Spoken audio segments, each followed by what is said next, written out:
you see who she is, even through the paper.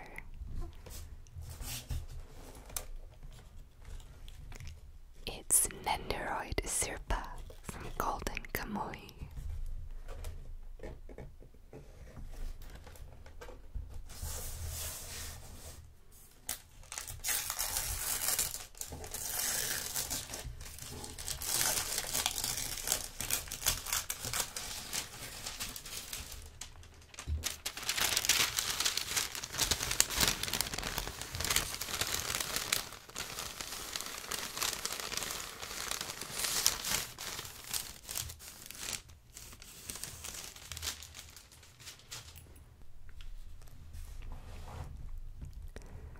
Golden Kamuy is one of my top 5 favorite manga. I've really enjoyed reading it. I love all of the characters, the humor, and the storytelling.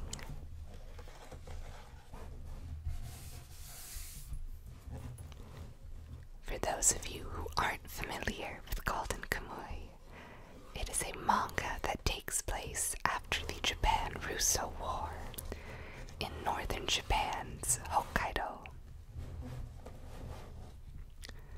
The story follows a Japanese soldier, Sugimoto, and a young Ainu girl, Asurpa.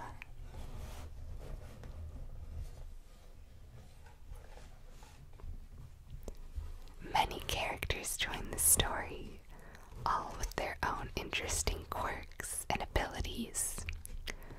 What I enjoy so much about the series is I feel like it almost feels like a kind of cowboy western in a way, of criminal characters and non-criminal characters, all sort of seeking this treasure and going through the wilderness and strange places together. I also love the historical aspect. I love history, and it's been so interesting to learn about that era of Japan and Ainu culture through the manga.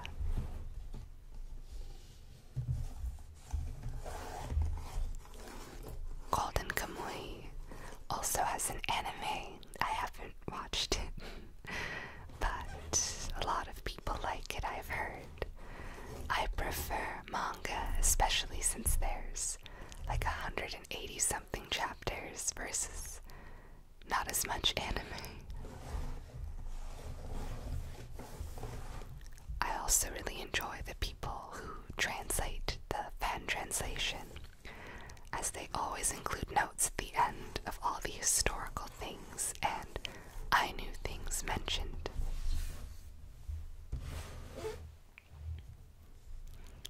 Here we have Asurpa, smiling face.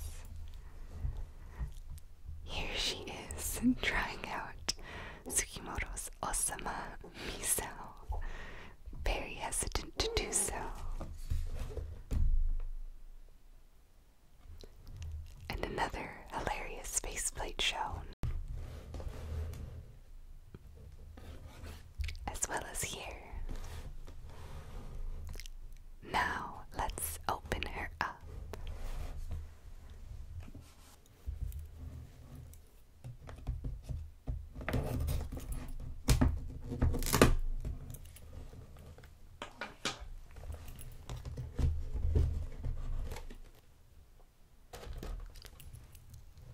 Oh, what a wonderful surprise.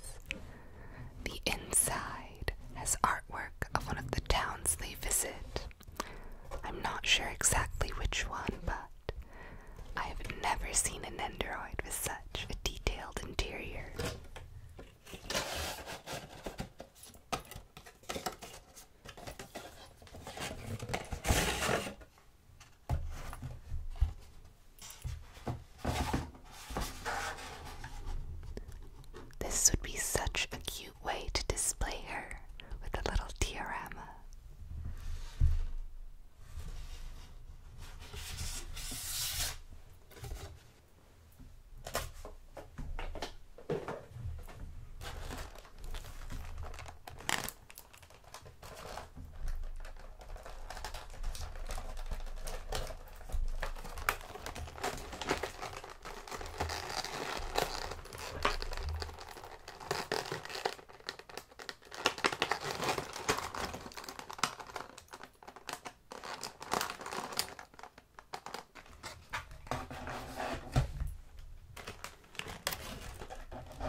it's nice to see all the little details. Her knife fell off.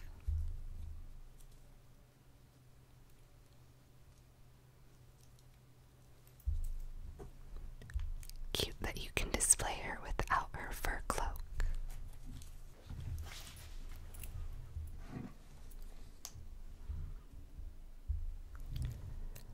Here she is, completely out of the plastic and her blister pack. I love the attention to detail with her little earrings, the pattern on her headband, and even how the mangaka Noda draws her eyes. He has a very particular and beautiful way in which he draws her eyes, so I'm glad that they captured that, since her eyes do play sort of an important part of the story and her character.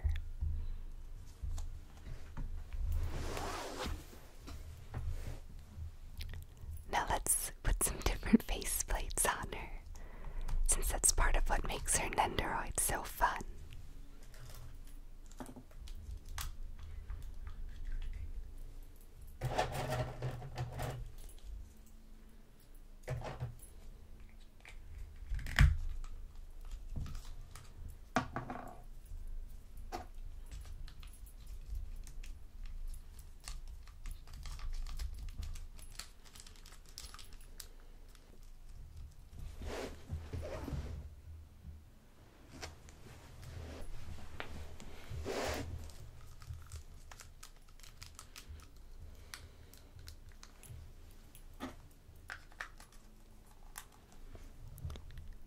One of her knives loves to fall off, so I think I'm just gonna keep that on the side for now.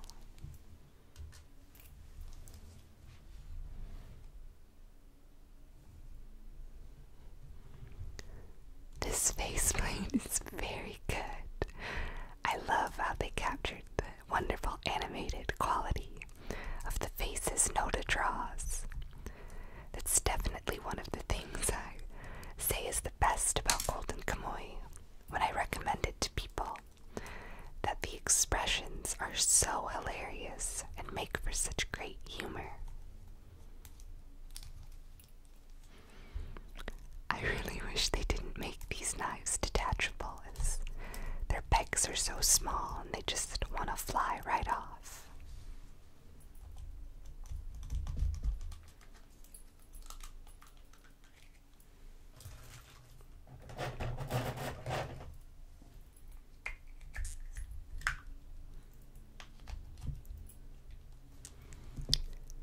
Here is her more serious face. Oh, I think that's the face she had originally. Let's see, let's put the happy face on.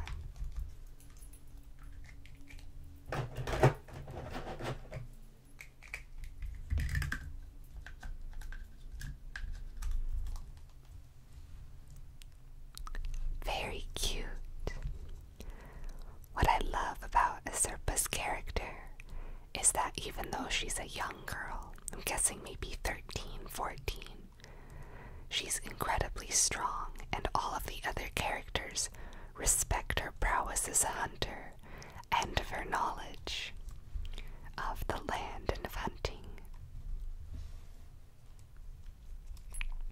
Even though she's smaller, no one necessarily disrespects her because of that, or because she's younger. She also has such an interesting spirit. She will fight hard and is very loyal, but can also be very joyful.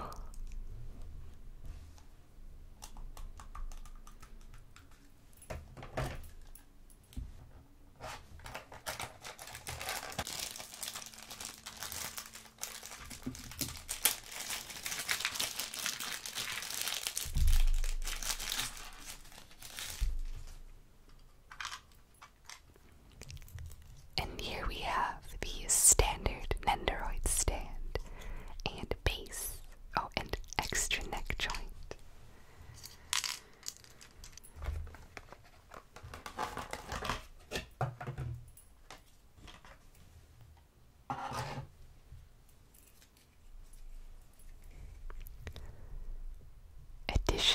Acerpa faceplates. On Twitter, I would change my icon to different goofy Acerpa faces for a while when I first started reading the manga.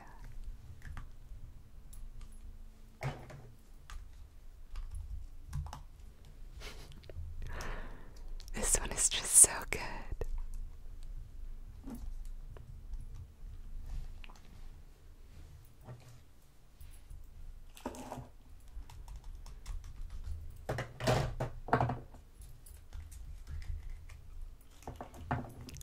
If you like stories with a lot of action and interesting ensemble casts, I would highly recommend Golden Kamuy.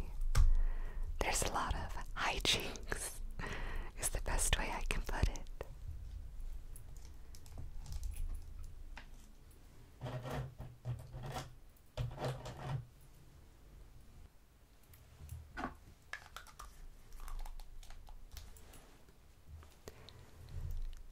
Sorry if there's an odd cut.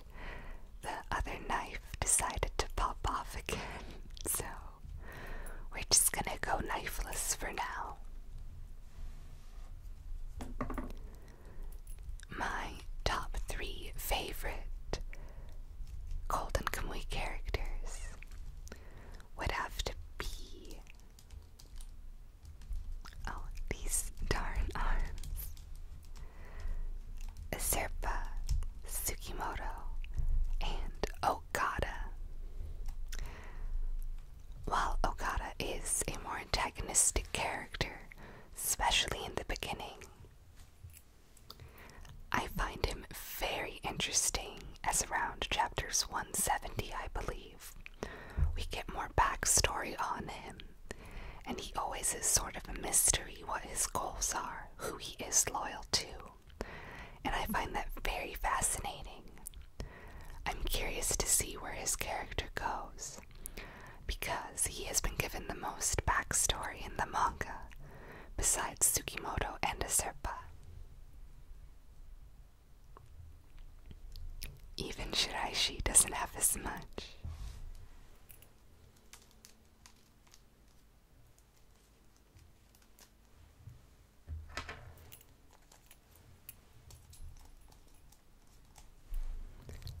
Now I want to put on her arm where she's holding the Sita tap.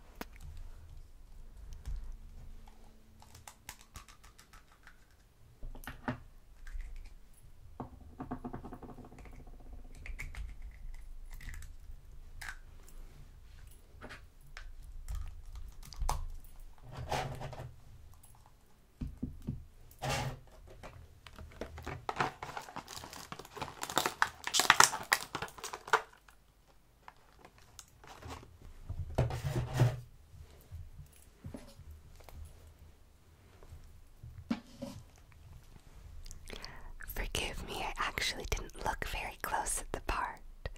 It's the stewed otter head that Acerpa makes Tsukimoto eat, I believe, not Sita top.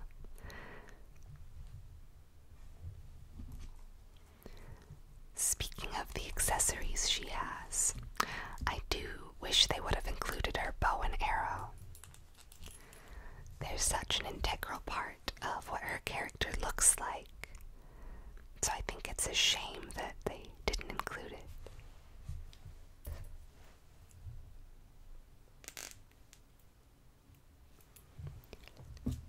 Let's see, this actually goes on her other arm.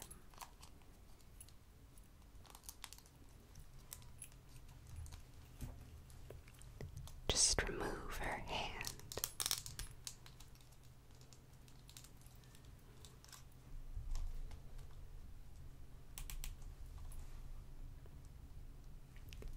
And now she's overjoyed to give you some stewed otter. Which is another strength of the Golden Kamuy manga, is there is so much wonderful food art, whether it's curry or hot pot or, just like grilled fish. The artwork for the food is drawn with such care and detail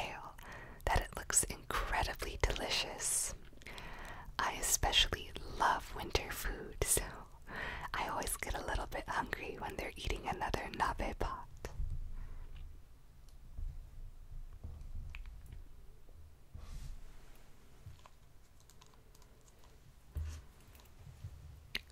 I'll put her knives back on her. I hope they make additional Golden Kamuy Nendoroids, especially with the popularity of the anime. Since figures really only get made for things that are games or anime, it's actually quite rare to see figures for a manga. Usually you get the figures once the series has reached prominence by earning an anime series. A Tsukimoto Nendoroid would be great, Shiraishi, and even Okada. Surprisingly, for a while on the character rankings in Japan, Okada was number 2, I believe. I think Tsukimoto was number 1, but somehow he outranked all of them. For being such a mysterious and almost bad guy character, Tsukimoto makes sense since he's the other main character besides Zerpa.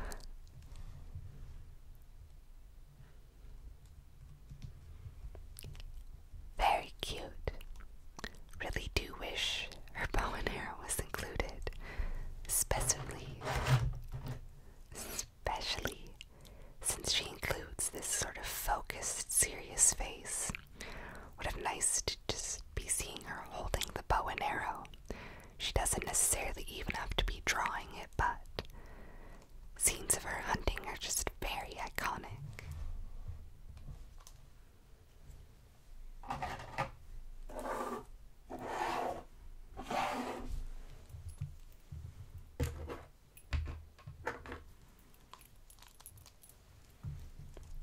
Alright, let's try to get her on her stand, which is always such a challenge for me.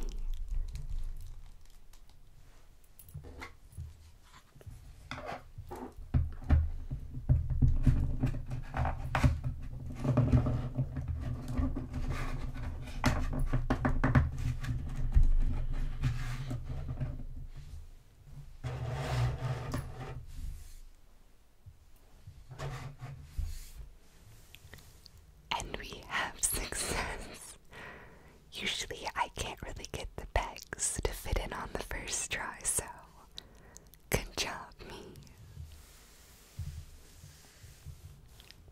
You know, since we had the lovely tissue paper covering the box, why don't I make a few good more crinkles?